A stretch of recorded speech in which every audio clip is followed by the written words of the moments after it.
So yun, ba't kayo nandito?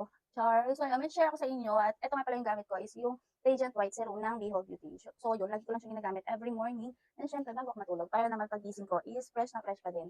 And may share ako sa inyo na isa pang nagpapa-fresh sa akin every day. Ito yung bago ko na-discover, syempre, from Cola Chic. Napakaganda nito guys, promise. So yun, ito yun, from Cola Chic ang Bright and Young Collagen. Sobrang ganda nito guys and sobrang bango. Ito nga pala guys is lychee flavor. So, ayan, sobrang bango niya. Ang ano nga pala ito guys, tablet siya.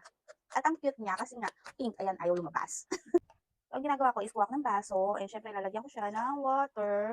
Enough water lang syempre. And then syempre lalagay ko itong Cola Chic, Bright and Young Collagen. So, tingnan niyo lang siya guys. So, sobrang satisfying niya, di ba? Oh. And syempre, pag okay na, ayan, sobrang cute ng color niya, no? Pwede mo na siya inumin. Sarap niya. Sobrang sarap. Lychee na lychee yung flavor niya.